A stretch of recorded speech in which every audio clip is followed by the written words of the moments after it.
Buenos días, profesor. Mi nombre es Betsabe Barbosa y voy a presentar el trabajo del examen parcial, que habla sobre la industria cultural y medios de comunicación en el marco de la cohesión social y la formación de la memoria colectiva en el Perú. Voy a empezar compartiendo pantalla para poder abordar el tema. Ok, bueno, vamos a hacer un análisis sobre la industria cultural en el Perú y los medios de comunicación. Para iniciar, para introducirnos en el tema, es importante entender de que el Perú sí tiene políticas públicas que promocionan la diversidad cultural, que promocionan libertades de expresión, los derechos de los ciudadanos, y dentro de la promoción del arte, de las expresiones o manifestaciones artísticas, básicamente es el Ministerio de Cultura quien desarrolla todas estas leyes, estos documentos que incentivan y promocionan la cultura en el Perú. Entonces, bueno, aquí en el PPT podemos ver que en el año 2020, el año pasado, se hizo un informe llamado Políticas para la Diversidad de las Expresiones Culturales, Caminos Recorridos y Nuevas Rutas. Este informe se presentó a la UNESCO, como indica acá, presentaron la publicación que brinda un diagnóstico sobre la situación de las industrias culturales y artes desde el año 2016 y hasta el año 2019. Que establece desafíos principales para los siguientes años. El Perú, dentro de la convención que se realizó en el año 2005, ya es partícipe que protegen y promocionan la diversidad de expresiones culturales, ¿no? Y eso, así fue el lema que se realizó en el año 2005, la convención que se realizó en el año 2005, protección y promoción de la diversidad de las expresiones culturales. Y en base a esta convención es que desde ahí el Perú cada 4 años tiene que presentar un informe sobre la promoción de la cultura en el Perú, ¿no? Por eso mencionaba a este documento, porque es importante entender que sí hay una constante, un constante interés en poder hacer políticas públicas enfocadas en las expresiones culturales, en las manifestaciones artísticas, netamente en la promoción de la cultura. Y este es el último informe que se ha hecho a nivel internacional, como indico, con la UNESCO, ¿no? Vamos a ver un poco más sobre qué significa este informe. A ver.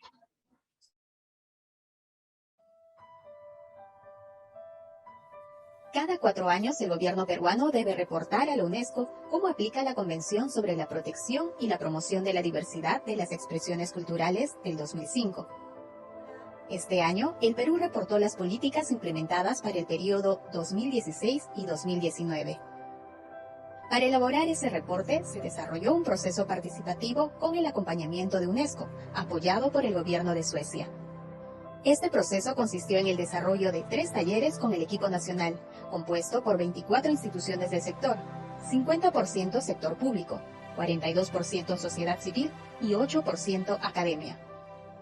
Además, se participaron en 6 reuniones y encuentros del sector cultural, y se desarrollaron 2 espacios de consulta y 4 reuniones bilaterales. Esto permitió involucrar en el proceso a más de 200 personas. Tomando en cuenta sus aportes y reflexiones, se han definido 11 retos y desafíos para el país en materia de políticas culturales, con el objetivo de proteger y promover la diversidad cultural en el campo de las artes y las industrias culturales. Aquí les presentamos. 1. Fortalecer el enfoque intercultural. 2. Fortalecer la gestión pública en materia cultural en el ámbito local. 3. Potenciar la articulación interinstitucional. 4. Contar con sistemas actualizados de información. 5. Promover la participación de mujeres y comunidades LGTBI en la vida cultural. 6. Mejorar condiciones laborales del trabajador de la cultura. 7. Potenciar acceso al entorno digital para la cultura. 8. Fortalecer medidas orientadas a la creación y gestión. 9. Generar estrategias para la circulación nacional e internacional. 10. Establecer sinergias con la sociedad civil y el sector privado. 11. Implementación de la Política Nacional de Cultura. Descarga la publicación y compártela. La información es tuya.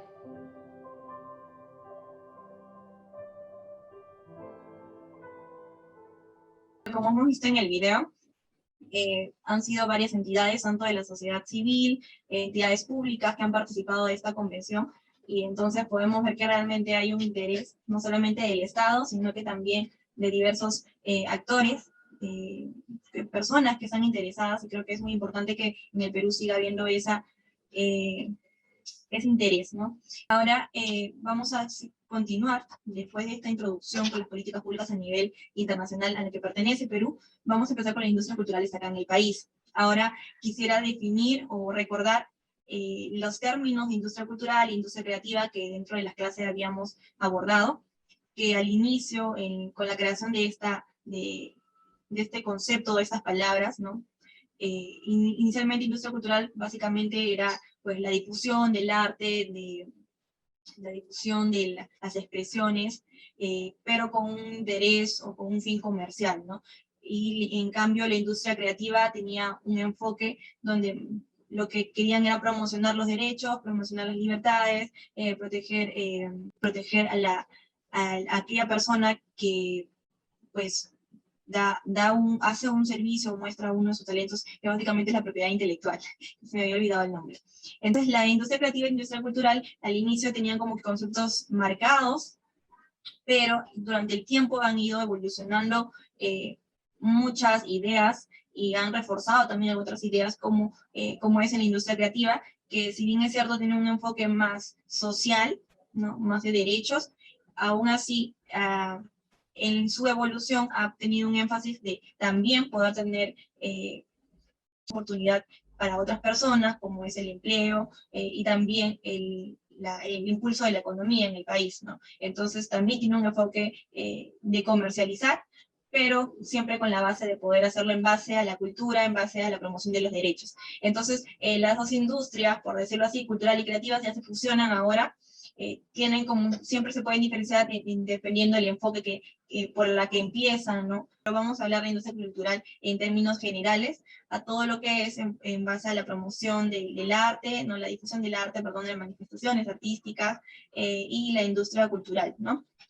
A los principales movimientos de la cultura en el país, en nuestro país, creo yo que una de las entidades principales es el Museo de Arte de Lima, el MALI.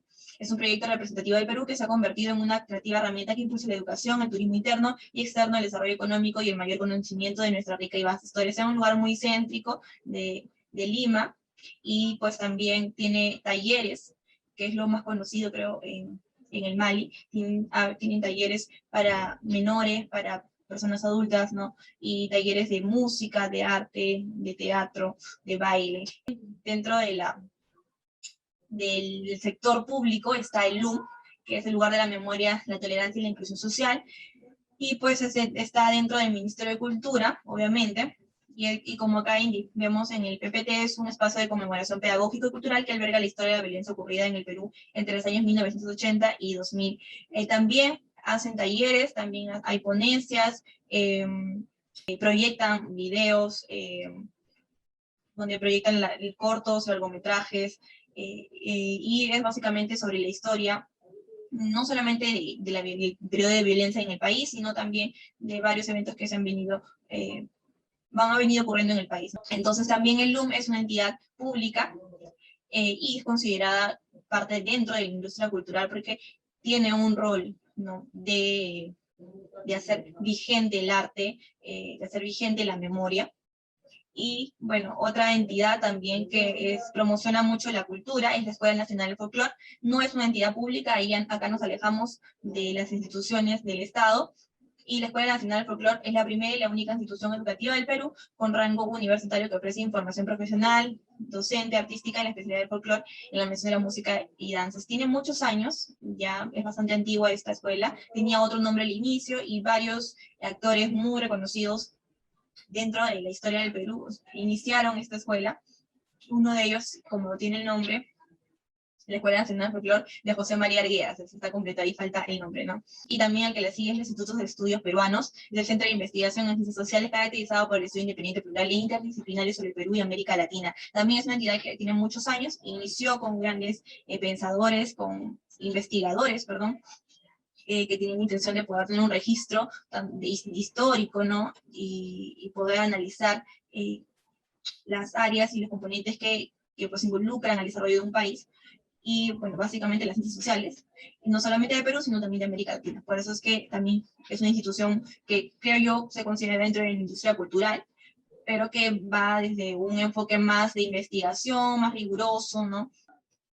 Ahora, dentro de los medios de comunicación, hay programas, hay también empresas, ¿no?, culturales que son, creo yo, más relevantes aquí en el país. Primero está Radio Nacional, que es 103.9, al señal abierta, es una cadena de radio pública de este país, lanzada el 30 de enero de 1937, posee programación compuesta de noticias, miscelánea y deportes.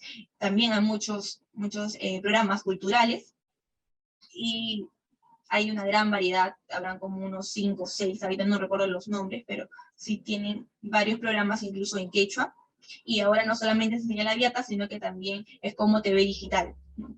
Tiene su página tanto en Facebook como en YouTube, no, perdón, en Facebook nada más, y pues también ahí se transmite, o se ve, perdón, a las personas quienes están detrás de la radio, que cuando solamente lo vemos, o cuando solamente lo escuchamos, perdón, no podemos percibir cómo son, ¿no? Pero dentro de este espacio sí, y hay mayor interacción dentro de las páginas en Facebook, ¿no? Radio Nacional y TV Perú también, que es otra entidad pública, ¿no? TV Perú también es una cadena de televisión pública, y pues es el primer canal del país de mayor cobertura nacional, es el primero, y hasta, sí, es el primero que tiene el enfoque cultural. Pero TV Perú sí, también también hay noticias, pero también hay programas culturales, como los más conocidos es Costumbres, es Reportaje al Perú, Miskitaki. También hay programas en TV Perú, por ejemplo, está el canal IP también, que es para niños y adolescentes, sí, para niños y adolescentes el canal IP, y también tiene una diversidad cultural muy grande, con gráficas muy buenas, elaboradas, con un profesionalismo impecable, la verdad. Entonces creo que TV Perú también es una de las entidades públicas reconocidas más relevantes. Dentro del sector privado está Movistar Plus y la Universidad San Martín de Porres TV, que también son dos medios que tienen un gran contenido cultural. Un canal de televisión, como dice, enfocado al entretenimiento, pero que tiene buen contenido, buenas producciones también, ¿no? Y culturales, que es muy, muy importante. Movistar TV. Obviamente es con suscripción, ahí se realiza un pago, y la Universidad San Martín de Porres también es una entidad de un canal de televisión, ese sí es abierto peruano, pero es privado, no es del sector público, pero también tiene bastante programación, por lo que he observado, cultural, y pues también es un medio de comunicación, creo, importante, si bien es cierto no es tan masivo, no es visto por mucha gente, pero que sí aporta a la cultura en nuestro país.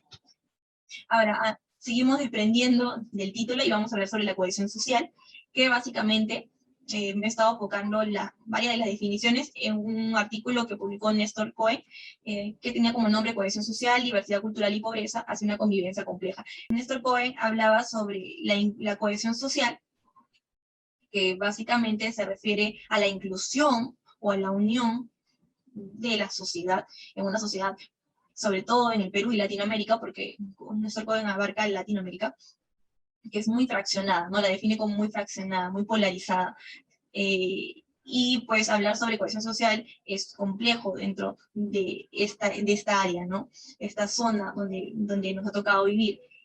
Y hablar sobre cohesión social, como decía, era agrupar a esos países, o mejor dicho, a ese país y sociedad tan dividida, ¿no? Entonces, cuando queremos abordar cohesión social, es importante identificar qué es lo que divide a un país, ¿no? Y voy a leer lo que dice acá: el rol que le cabe al Estado es sin duda determinante la posibilidad de acceder a la implementación de un modelo de cohesión social.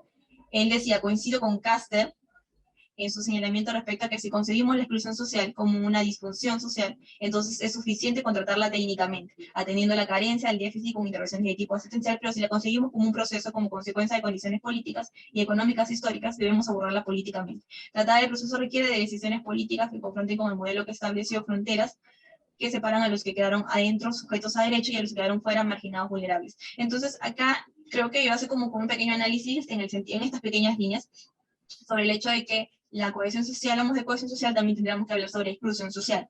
Hay que identificar cuáles son esas partes que nos dividen, que dividen a una sociedad, y también hace referencia a que no podemos tomar la exclusión social como algo que hay que tratarla técnicamente, sino que hay que abordarlo con políticas, condiciones políticas y económicas históricas, ¿sí? Políticas que confronten con el modelo que establece fronteras que separan a los que quedaron adentro, ¿no? O sea, combatamos, perdón, la exclusión social haciendo lo mismo o revertiendo, perdón, lo que realmente nos ha dividido, sino hacerlo de otra forma, ¿no?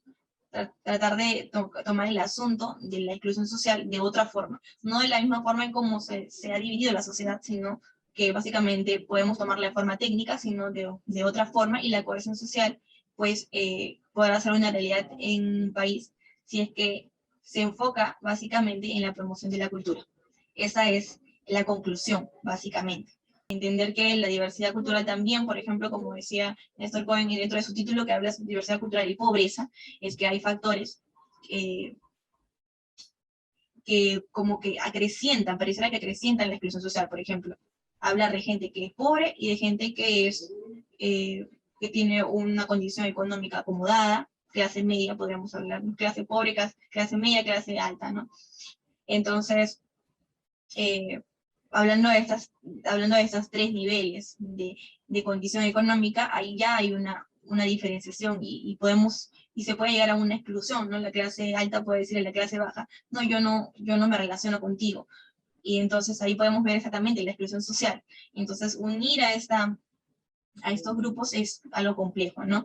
Pero podemos ver ahí cómo la diversidad cultural también tiene otros factores, como la pobreza, la condición económica, tal vez también la migración, que es otro caso, ¿no? O el extranjerismo. Hay muchos factores que influyen en la donde pueden separar, ¿no? a los grupos sociales, ¿no? Pueden separar a muchas personas, grupos de personas con diferentes características, diferentes intereses, pero es importante primero identificar cuáles son este tipo de factores que nos excluyen o nos dividen, por decirlo así, ¿no? El momento de llegar a ese punto es que podemos recién hablar de cohesión social y ver la manera en poder integrar a una población tan diversa, tan compleja como lo es Perú, como es Latinoamérica. Ahora seguimos desglosando el título de este trabajo, que es la memoria colectiva. Y bueno, acá he colocado a una frase que está escrita de esta manera: un pueblo que olvida su historia está condenada a repetirla, ¿no? Y es de la Comisión de la Verdad y Reconciliación. Una frase muy conocida, pero que es cierto, está condenada a repetirla. Un pueblo que olvida su historia está condenada a repetirla. Por eso es importante siempre promocionar, por ejemplo, la creación, perdón, de escritos, de libros, ¿no? Incluso de la producción audiovisual que habla sobre la historia del país, ¿no? Elizabeth Yelin, que es una socióloga, decía en el 2012, frente a ello resulta importante reflexionar sobre la función que cumple la memoria como dispositivo que permite la representación del pasado para la comprensión del presente y la construcción de un futuro. Hablar sobre la historia podría pensarse que es hablar sobre el pasado, pero si bien es cierto, es así, lo que nos induce a poder conocer la historia del pasado, también nos hace entender nuestro presente y poder visualizar un futuro, ¿no? Entonces, por eso es importante tener en cuenta la memoria colectiva dentro de las industrias culturales, ¿no? Que dice: la memoria colectiva permite el desarrollo de procesos psicosociales de empoderamiento colectivo y fortalecimiento comunitario, que tiene implicancias a nivel de la salud mental, al permitir la expresión en la esfera pública de lo privado e incomunicable, favoreciendo la elaboración de un relato en conjunto y la conformación de redes de soporte. Asimismo, busca la construcción de un imaginario colectivo que permite la gestión de procesos participativos y el desarrollo de una ciudadanía activa y comprometida con el cambio y transformación social. Ok, entonces, con esta frase que dice Jacqueline Fox, es importante entender que la memoria colectiva implica o entra a un nivel también de salud mental y que permite la expresión de una persona, ¿no? Otros datos que quería recordar dentro de esta definición de la memoria colectiva es que, según un estudio realizado por la exalcaldesa Susana Viera, en el año 2007 se encuentran con 15 lugares de memoria en Lima, siendo 30 los que se encuentran en 13 departamentos del Perú, ¿no? Hay 13 en otros departamentos, 15 en Lima. Y las conclusiones finales que quiero realizar es respecto a la integración.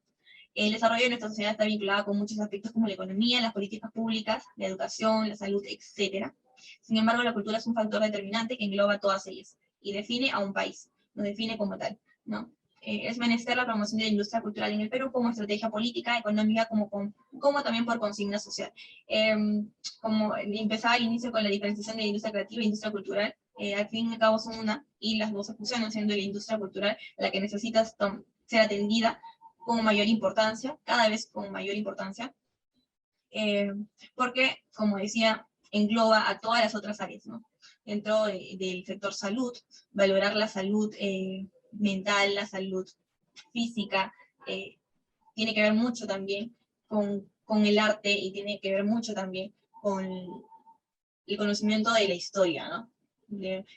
Con pequeñas, tal vez con pequeños hilos, pero sí tienen que ver igual con la economía del país, con la política, con la educación, están entrelazadas y es necesario que puedan haber mayor injerencia todavía también de actores sociales, no solamente del sector público, que está tratando de hacer sus esfuerzos para poder ser también más visto, más rentable, porque también de eso se trata, pero como consigna social también es importante seguir haciendo prevalecer. Acá quería también hacer un énfasis en La economía naranja, que es un libro que hace unos años salió al mercado, hablando sobre justamente la promoción de la cultura, ¿no?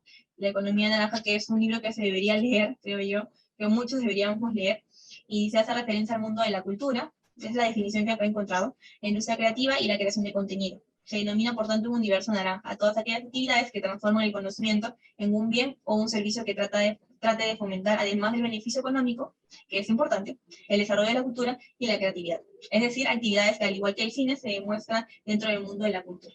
Entonces, este libro creo que es importante que se pueda leer y también entender desde otros enfoques. Como decíamos, desde un enfoque donde no solamente todo sea la promoción de los derechos, de las libertades, ¿no? De la cultura misma, sino que también tiene un beneficio económico, ¿no? Ya creo que es una idea evolucionada sobre la industria creativa, industria cultural al fin y al cabo. Bueno, eso ha sido todo el análisis que he podido realizar. Espero que haya podido ser entendible hasta un punto. Y nada, eso es todo. Muchas gracias, profesor.